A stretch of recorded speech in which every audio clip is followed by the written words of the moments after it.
to the cloud. All right. So just welcome everybody. This is the beginning of a series, even though we already did 2 classes. This is the beginning of a series of exploration of the prayers that we say in the morning. Because when we know what we're saying and why we're saying them, we can get a whole lot more kavanah out of them, a lot more meaning out of them. And when we get meaning out of prayers, it helps us. And it'll help us feel connected and help start our day better. So the first thing we say is Modeh Ani. So we're going to look at the prayer of Modeh Ani today. There's surprising depth in it. The most important thing is that the first word out of a Jew's mouth in the morning is Modeh. Modeh means, it could mean thank you, it could mean gratitude, could mean on a deeper level, it could also mean an admission that I am dependent upon you. Right? When you, Modeh in the Gemara is often used to mean that he agrees, he admits that, yeah, you're right. But when I admit that somebody else is right, that is also an admission that I just depended on you to figure out what the truth was. So, and I'm thankful for that, and I have gratitude for that. We know that it's not by coincidence that Mashiach is going to come from the tribe of Yehuda. Yehuda also comes from the word hoda'ah, to thank or gratitude, because that's the ultimate fulfillment. And of course, it's no coincidence that we as Jews are called Yehudi. We are the people of thankfulness and gratitude and of not taking things for granted. So it's very significant that before we check our phones, before we do anything, the first word, we haven't washed our hands yet, haven't gone to the bathroom yet, we're laying in bed, we open our eyes, and the first word is Modeh. Modeh Ani, or in many in many Sidurim, in many Nusachos, women say Modeh Ani. That's perfect. That works perfectly well too. So the idea is to start off with a sense of gratitude. Now, it is true. It is true that and the thing that probably the concept that probably we'll talk about the most is that, or we'll keep referring to it, is that we're on a mission. We're on a mission from Hashem. We have a job to do here. The abstract, large view of that job is, to bring holiness into this world. And our harder job is to figure out, well, what's our specific job in that? But I think even before we attend to that job of bringing down holiness into the world, we need something before we can even get there, and that is simply an awareness of what's happening, being present in the moment. So I can share just a little personal story. This prayer actually was a watershed moment in my life. So when I was going through, the high school, college stage of, being a little bit rebellious and iconoclastic a bit, I encountered a book, and in the book, the author asked, is God so insecure, so needy that he needs us to be thanking him all the time? Is he really insecure? Like, what's going on here? And that was a question that really struck me, and I was troubled by that question for a long time. And at the same time, maybe it was a little bit related, I don't know. At the same time, I was also completely estranged from Judaism for a good period, 5-7 years. And then when I got engaged to Shauna, we decided, well, it's time, we're building a household. Why don't we bring some religion into our lives? So we went to the Yellow Pages and picked out Mike and Jim, you might be, the reason why we ended up at Bethel is because it's the first one listed alphabetically. It was the first one in the first Reform. Anyway, so it's the first time I'm walking into a shul in like almost 10 years. And I walk in, and actually I don't remember anything about the service, but I remember there was a discussion afterwards, and the first thing, mamish, the first thing out of the rabbi's mouth, it was a guest rabbi that day, that evening, he said, "Is God so insecure that he needs us to make brachas all the time?" I was like, I can't believe this. This is my question. So I already learned something by him saying that. The first thing I learned was if you have a tough question, ask somebody. It's like, duh, okay. And the answer he gave, the other duh moment was when he gave the answer. He said, no, the bracha is not for Hashem, it's for us. You know, we need to be appreciative. We need to not take things for granted. So then it was like, duh, of course, you know, wow. It's like such a simple thing. If I had, you know, encountered that answer, you know, 5 years earlier, I would that would have changed a lot of things. And then I started thinking about the things we take for granted. And I think the biggest thing, at least for me, I think the easiest thing to take for granted is something we all do every day. And that is we successfully woke up. And that is like, that's a big thing, right? And then I learned about the prayer Modeh Ani, that's what that was about.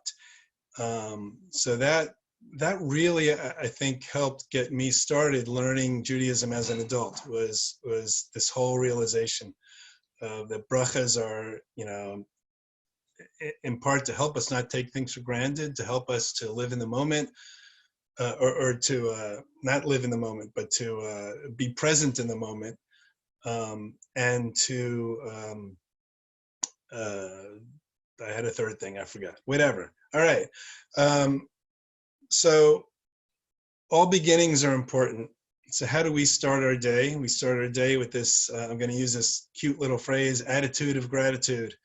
You know, before we've checked our email, you know, the first thing we're going to do is be grateful. I'm here to greet another day. And the important thing, I mean, it puts such a positive spin on it if we think of it this way. If I am alive, then the biggest battle that I have, I already won. I'm on a roll, right? No matter what life may throw at me today, I begin with this approach of gratitude.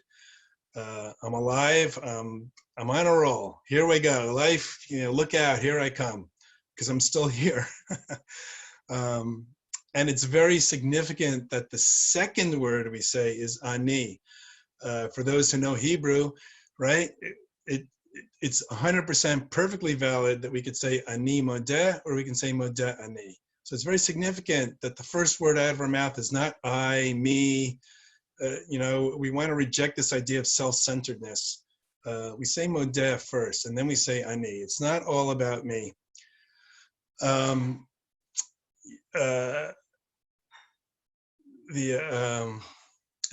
we can expand upon that idea. So that in terms of that, we all have things that we can expand the idea, meaning that not only are we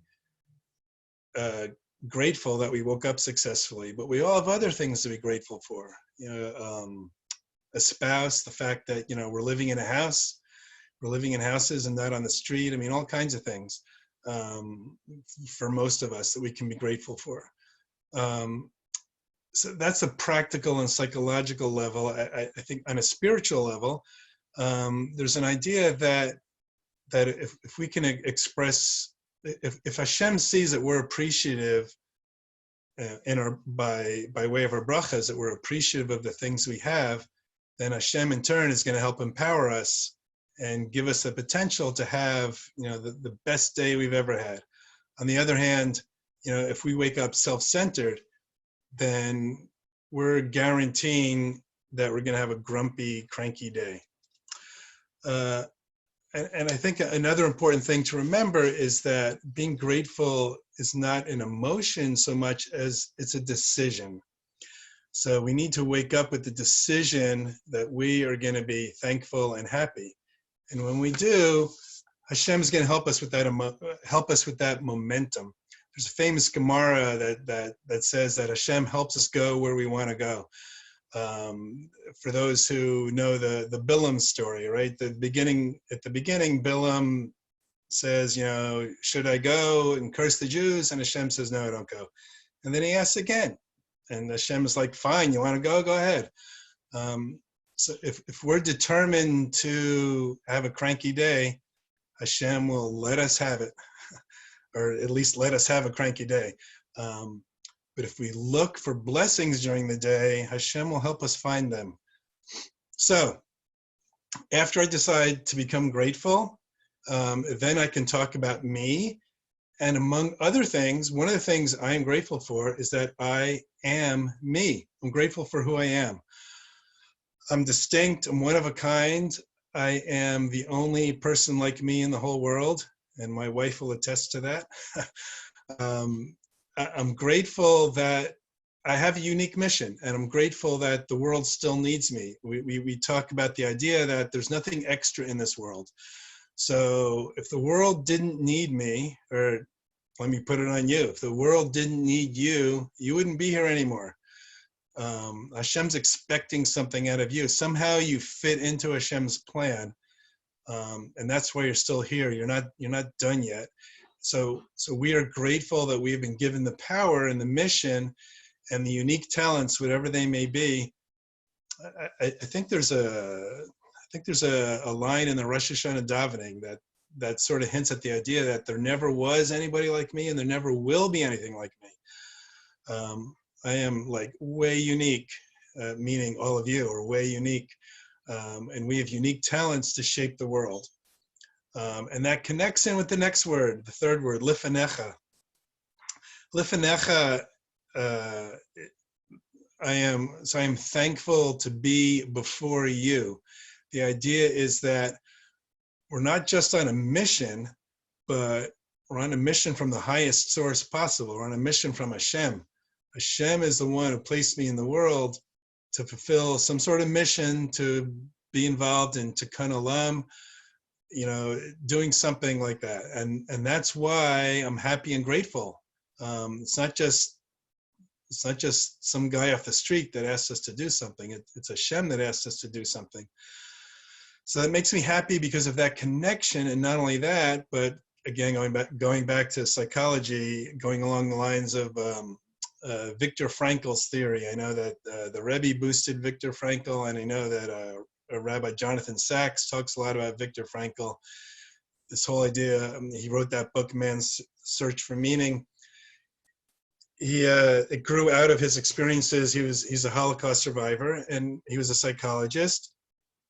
And he wondered, why was it that some people mentally seem to fare better than others in the camps? And what he concluded, or what he noticed, was that the people that had something to live for, whether it be somebody on the outside or maybe even somebody on the inside, they had family on the inside, people that had something to live for, that had a purpose besides just mere survival. People that had a purpose seem to do better. And he developed this whole idea that when we have a reason for being, when we have a purpose, that gives us meaning in life. And with meaning in our life, we're just psychologically better off. And so the meaning in life for us is that, Hashem's giving us the opportunity to give us meaning in life because he's given us a mission. Again, the broad mission is to Tikkun Olam, or to be a kingdom of priests. In terms of the specific mission, that's a little bit harder to figure out because each of us has a different part in it. But I mean, on a very basic level, this is a very simple idea. How many of us feel good inside when we can do something that's meaningful for a spouse or a parent? One of anybody who's a parent knows that it's a surprisingly touching thing when when a 2-year-old asks, Daddy, will you help me tie my shoelaces? And you do. Wow. All right. There's such a connection there, at least on the parents' part. The kid just wants his shoelaces tied. But so when we have it's not just our child asking us to do something, but it's Hashem himself or herself that's asking us to do this mission. All right, those are the first 3 words. Modeh Ani lefanecha. Melech Chai v'Kayam. Literally, I guess the living God, the living and eternal God. So that, I guess I sort of already talked about that. That relates to lefanecha in terms of, the entity that is asking us to be on this mission is the person who is in charge of, is the source of everything. The highest source, it's Hashem. There's a little aspect to that, and there's a touch of that in, and as far as Chai v'Kayam, the always existing, there's a little touch of that in, what's that, Tehillim 121, Shir Malas Esaene El Harim. Later on, there's a pasuk that says that Hashem watches over Israel and never slumbers and never sleeps. And that's sort of also the idea of Melech Chai v'Kayam, that Hashem is always there, even when we are asleep. But there's another message there, and that is that, and this is a message also that relates to Rosh Hashanah. And Rosh Hashanah, part of the idea is like we crown God as king, and the obvious question is, God already is king, what does he need us for?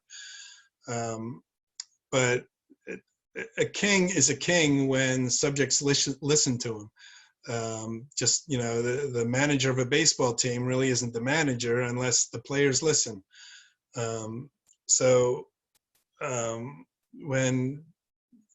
When we are alive and Hashem is alive, which is a redundancy, of course, he's vibrant in my life, and only when he's the melech for us, then this whole idea works.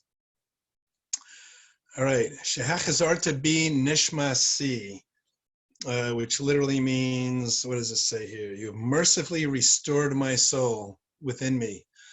So there's an idea in the Gemara that sleep is 1/60th of death, and that a little part of our soul goes up to Shemayim, and overnight, and that little piece of our soul wants to stay there because it's basking in Hashem's presence. It doesn't have to come down here and be involved in all kinds of schmutz. It has to come into a body with this world of temptation and distractions. Who wants to be, if you're elevated like a neshama, who wants to be in a material world where so many things exist here that can cause us to stumble? So Hashem, what we're saying is that we are thankful to Hashem that he forced that little piece of neshama to come back into us. That even though the soul wanted to stay where it was, Hashem bechemla, with his kindness and mercy, chemla means sort of like mercy, he directed my soul back into my body. And then we woke up this morning. We all know people, Rahman al-Atzlan, who one morning didn't wake up. But we woke up, and so Hashem is telling us that we have more to accomplish, more to achieve. And another aspect of this, talking about nishmasi, my soul, my neshama, is that when our neshama was in Shemayim, Hashem could have judged it.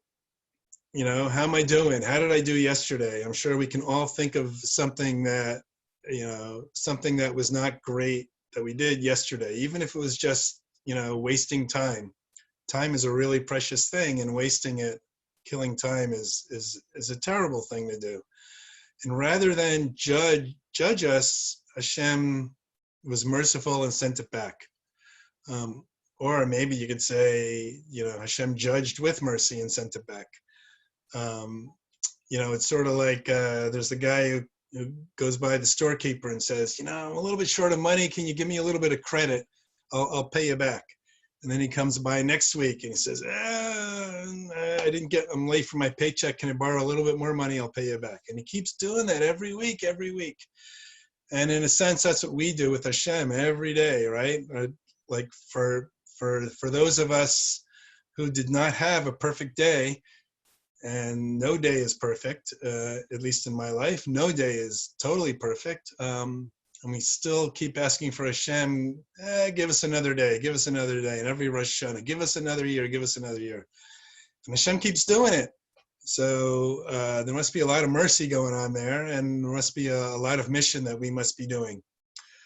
And then we come to the last two words, which have a little surprising twist on it.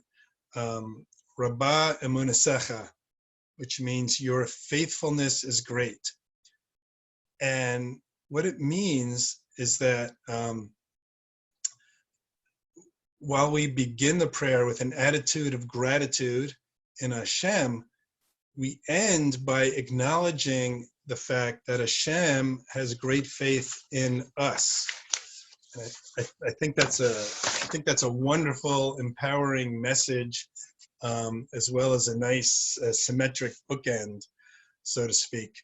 You know, when we talk about Emunah, when we talk about faith, we almost 99% of the time we're talking about it in one direction. We're thinking about it in one direction. Do we have faith in Hashem? Do I have faith in God? You know, we say Ani Ma'amim, you know, the 13 Ikarim. But here we end this prayer talking about Hashem's faith in us.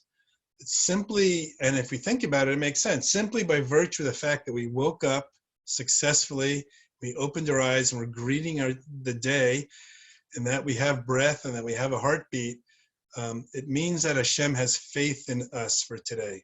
So whatever condition we're in, whatever challenges we're confronting, Hashem has faith in us that we can advance, take at least one step towards whatever mission it is that we're on. If we're awake and alive and to see another day, that means we have more to do. And what that is, as I've alluded to, is something that we need to figure out separately. That's based on the Ani part of this prayer and the Nishma Si, my soul, who we are in our unique position. And there's one other aspect to this that as a very nice self-esteem message here is that we believe in B'Tselem Elokim, that every person was created in the image of Hashem. And that means that we were created in the image of Hashem, that there's a piece of Hashem in us. And so if we believe in Hashem, then we have to believe in ourselves. And I think that's a very powerful, uplifting message. So in summary, we live in a world of challenges, which are not only external, but also of self-esteem, self-worth, happiness. And this prayer is a reminder and affirmation every morning that we wake up. Modeh Ani, Hashem, I believe in you. I'm grateful to you. And we end with Rabbah Emunasecha. I know that you believe in me, and I believe in me also. I'm going to greet this day. I'm going to kick butt today because I'm on a roll. I woke up successfully. You gave me back my soul. I'm on this mission. I'm going to accomplish who I am. I'm going to take one step closer to filling my potential, whatever that potential might be. So I just want to end this by stressing that believing in Hashem means believing in ourselves. And we need to believe in ourselves because Hashem decided that we should wake up successfully today. We woke up this morning, so I know that Hashem believes in me. And if he believes in me, then the greatest power in the universe that created everything, if that power believes in me, then certainly I ought to believe in me too. So that is, that's a message of Modeh Ani. We'll continue with a surprising in-depth analysis of Al Natilas Yadayim, which was the next thing we say in the morning. However, next week we will talk about Shavuos. So come back next. I hope to see you all next week. Thank you very much for coming by today. I'm going to stop the recording now. Let's see.